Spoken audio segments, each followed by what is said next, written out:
Hello everyone, my name is Louisa, and I'm here to explain to you guys these 4 literary terms: personification, hyperbole, onomatopoeia, and idiom. Let's get started. So personification is giving human qualities to animals or objects. So for example here, the wind whistled throughout the day. Here, the wind is being personified with this human trait, whistling. Here, the wind is being personified with this verb, grabbed. Here, the moon is being personified with this verb, resting. The moon was resting in the midnight sky. This would be personification because the moon was given a human quality of resting, which objects don't really rest. The leaves dance their way through the lawn. The leaves, an inanimate object, is given a human quality of danced.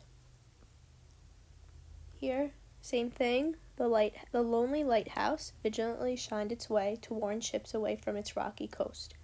The lonely lighthouse. Vigilantly and warns. And objects do not do these things, so these would all be personification. Okay, next, hyperbole. Hyperbole is an exaggerated statement that isn't meant to be taken literally. So for example, she cried so long that she made a lake. Here, they are just exaggerating how much she really cried, and they're saying that she made a lake, and this is the exaggeration for just saying that she cried so long. Here, I told you 100 times to clean up your room. Now, this person didn't actually tell the other person 100 times exactly to clean up their room. It's just an exaggeration saying how many times they really told them to clean their room.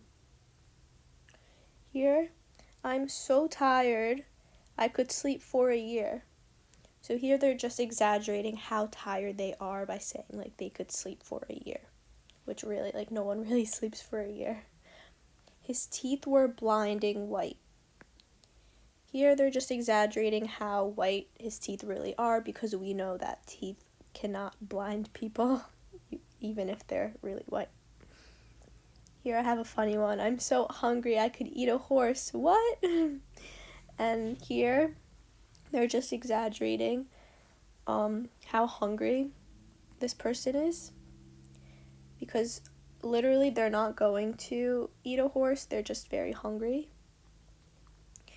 And here, hyperbole is the greatest, most spectacular thing in the history of the entire world.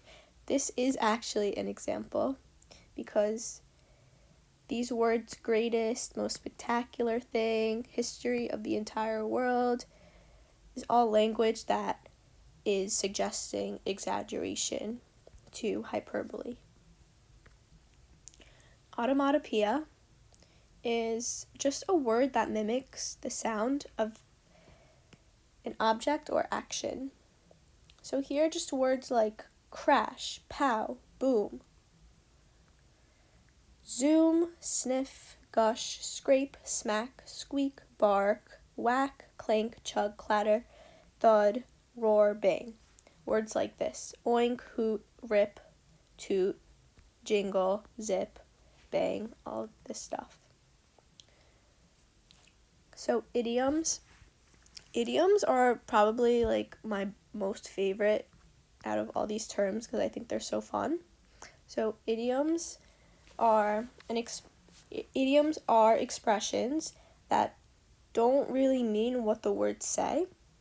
So for example, when people say, oh, like, we're going to stay in touch, they really mean like, oh, we're going to stay in contact, or we're going to like talk. So beating around the bush really just means that you are trying to avoid something. Better late than never really just means it's better to arrive late than not to come at all. Break a leg doesn't really mean break your leg. It means good luck. Calling it a day really just means to stop working. Easy does it really just means slow down.